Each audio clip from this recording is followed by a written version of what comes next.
যে মাননীয় সংসদ সদস্যরা উপজেলা পরিষদে গেলে তাদের বসার কোনো জায়গা থাকে না, তারা কোথাও বসতে পারে না। এই ব্যাপারে কয়েকদিন আগে একজন মাননীয় সংসদ সদস্য দাবি করলে মাননীয় প্রধানমন্ত্রী জনাব তারেক রহমান এ ব্যাপারে প্রয়োজনীয় ব্যবস্থা গ্রহণের জন্য আমাকে নির্দেশনা দিলে আমি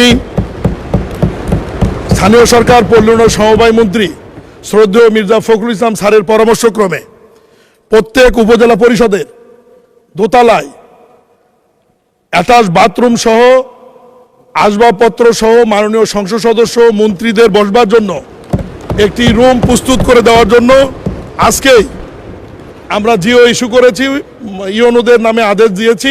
সময়ের সাথে সাথে দেখা দেয় নিত্য নতুন প্রয়োজন, রেডি থাকতে হয় প্রতি মুহূর্ত। তাই এলো ইনোভার, যেন আপনি লাইফে থাকেন রেডি প্রতিদিন।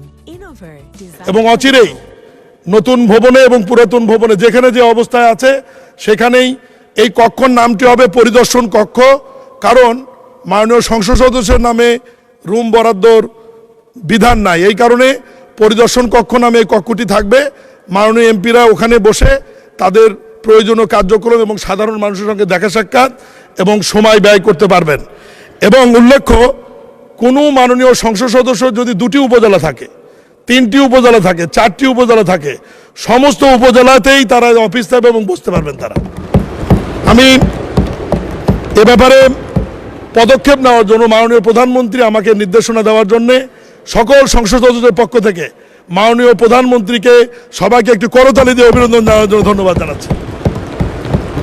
এবং মাননীয় সংসদ সদস্য অনুরোধ করব, আজকের তারিখে জিওটি আদেশটি জারি হয়েছে, আপনার ইউনোদের সাথে কথা বললেই দ্রুততম সময়ের মধ্যে কক্ষটি আপনাদেরকে রেডি করে আপনাদের ব্যবস্থা। ধন্যবাদ মাননীয় স্পিকার।